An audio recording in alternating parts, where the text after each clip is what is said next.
Welcome to another edition of Mark's Inspiration. Got the D-Man here, and I'm glad you could join me today as always. It's a beautiful sunny spring day here today. The birds are singing and the wind is blowing. Well, not too much, but a little bit anyway. Today we will continue our topic on the power is within. And yes, the power is within you. It's not out there. You have the power to control circumstances, but only through your thinking, not directly, but through your thoughts. When you change your thoughts, you change your life. That's a quote from Wayne Dyer. Now, I don't know where he got it, but that's where I first heard it. Wayne Dyer, change your thinking, change your life. Okay, we will continue here, but first, smash that like button and subscribe. Hit the notification bell. We have a video coming out every day that I know will be of value to you, or at least I hope so anyway. Everybody sees things differently. Some of the things I say may be able to help you realize things that you already know within yourself, and you may be able to realize that better by listening to someone else. Everybody can take a message differently from different people. Everybody has their own perception. Always try to listen to the message and don't worry about how you feel about the messenger, because many times during the day, people who annoy you have a gift for you. Actually, the greatest gift. They are revealing something to you that you need to accept about yourself, something that you don't want to look at. So remember, the people that annoy you the most are your best teachers. And with that being said, we will continue with the power is within. Okay. It sounds ridiculous to question the result of such a foundational mathematical equation. That's the 2 plus 2 equals 4, or maybe it equals 5. What if you were taught it equaled 6? I know that sounds silly, but you're just going by 2 plus 2 equals 4 because that's what you've been taught to believe. I think it does equal 4, but okay. But that's exactly why it's questionable, because its foundation is based on the conscious tools we all use to regulate our world. They're human constructs created by human minds operating on only conscious levels. Time is another example, like the numbers we use to describe reality. Time is simply another illusion. At least that's what Einstein came to believe. We invented it, and it only exists in the minds of men and women like you and me, and in our universe, in our reality, in our dimension.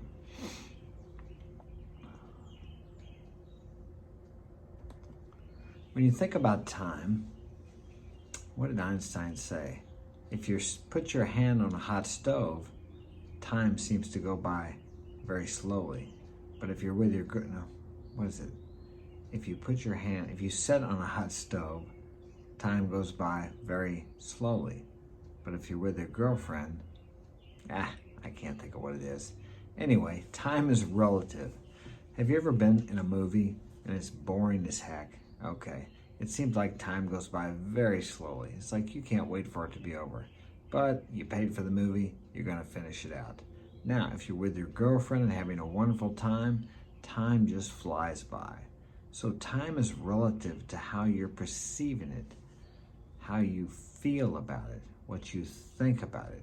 Sometimes if you're at work, if you work for a job you really don't like, okay, time may drag by all day long. But when you get home and you're spending time with your friends, hanging out, before you know it, it's time to go to bed and you got to get back up and go to work tomorrow. The same amount of time has passed, but it seemed to be different. Why did it take so long? Why did it go so fast? When I was a kid, it seemed like summer vacation from school lasted the same amount of time as the school year.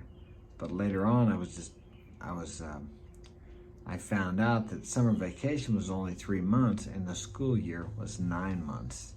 But it seemed to be the same to me as a child. It's relative to how you view it, how you feel about it, how you experience it. Okay. But time and numbers are not the only illusions. In fact, everything is. No, you say, Mark, that can't be. I can touch the chair and feel that it's real. You're right, it is. Rather, it is now that you've touched it. Let's have an experiment. Close your eyes and picture that same chair in your mind. Now keep your eyes closed and imagine yourself reaching out and touching the chair. Can you feel it? If you can't, you've forgotten the skill that you came here with. The skill all children have in abundance, a true creative imagination. This is why when we dream, we feel like we've had a real experience, because we have.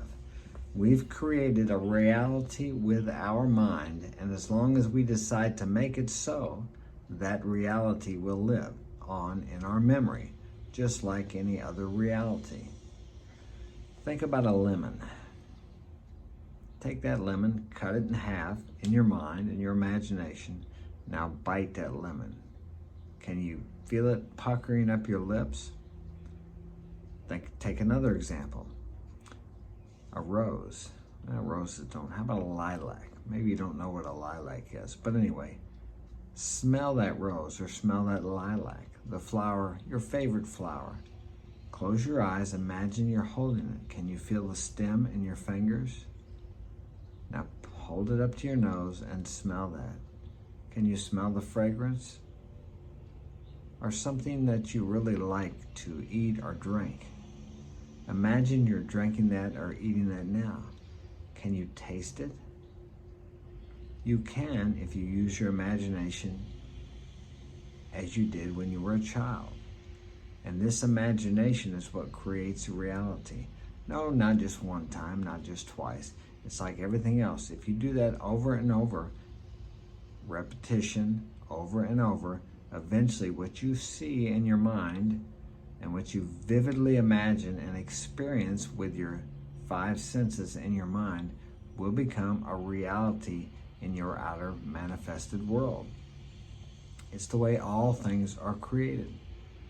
Everybody does it, but most people do it unconsciously, or by default, we'll say. We will continue. Because the true origin of any real thing is in the mind. Everything you see was first created within the mind of man. What we call the physical reality is simply that which we have come to fully believe. And because we release ourselves with that belief, we are free to easily experience those things with all 5 senses. Those 5 senses are also simply manifestations of the mind, filtered by the subconscious and handed over to the conscious. That chair will rust and rot away. Someday it will exist in no other way to the conscious mind except as a thought, a memory. And that thought will exist forever, whether it remains only as a thought or not. What is seen without eyes through the conscious mind is transitory. What is seen without eyes?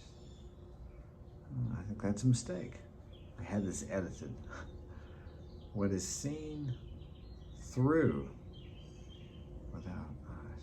I think what it's supposed to say, what is seen through the eyes, the conscious mind, is transitory. What is unseen is eternal. Because what is seen is temporary and fleeting and relative.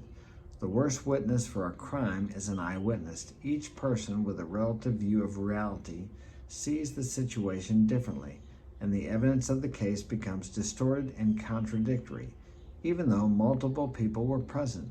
But each of them took in a completely different set of unconscious stimuli in the time since their birth, and their subconscious minds filtered those different sets of experiences in different ways, so that every single person lives in a very different reality from every other. Everybody views things differently.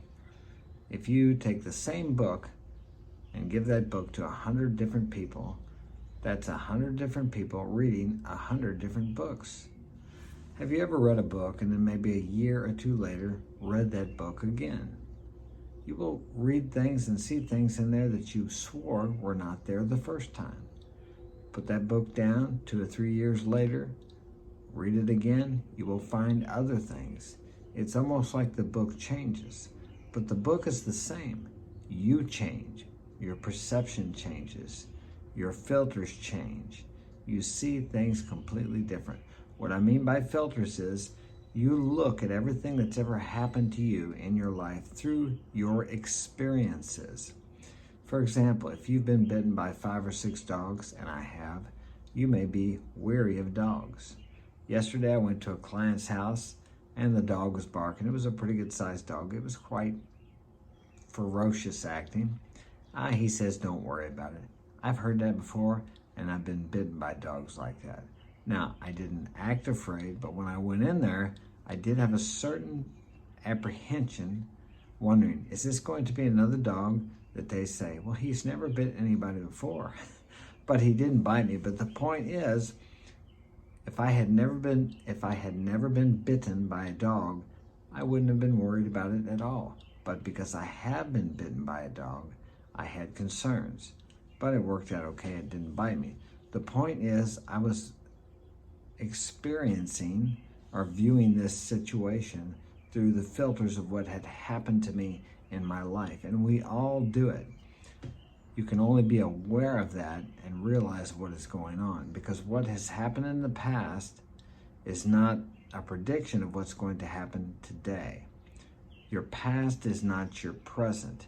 The present moment is completely different unless you experience it through the filters of the past. Something to remember. We will continue to repeat the past if we continue to view it through the filters we have of the past. You can view it that way or see it that way, but you don't have to act on it that way. I could have stayed out of the house. I'm not going in there until you get that dog locked up. Then I would have been acting on my past experiences and my fears, but I didn't. I walked through it, and the dog didn't bite me. I took a chance. Okay. As children, we have no reference point from which to verify what we're told. We take everything our authorities, our caretakers, tell us as fact. Why wouldn't we? They are like gods to us, and without them we would perish. They show us how to operate in this world and tell us what to think within it. We spend our formative years being taught to fear death. But why? We are told that death is the end of life. But for most, it is only the end of life of struggle. Wouldn't it make more sense to celebrate the end of that struggle? Perhaps we should be mourning the beginning of it. Many struggle so much they commit suicide in order to escape it. Unfortunately, that isn't what happens. The baby is not born, and the deceased do not die. What you are lives forever. Now, I'm not talking about a heaven or hell or a religious afterlife. You are not, for example, myself, I'm not Mark the painter, I'm not Mark the boxer, I'm not Mark the triathlete. These are all perceptions or personalities that I have put on during my life. Mark the father, Mark the husband, Mark the boyfriend. These are all just masks we wear, consciousness we step into. It's a form of consciousness we believe we are. You can change that mask, you can change that consciousness, okay? And we will continue in the book, and I will explain to you how that can be done. But now we're out of time. Thanks for joining me, and welcome to my new subscribers. We got a video coming out every day. Hit that notification bell, smash that like button, and have a great day.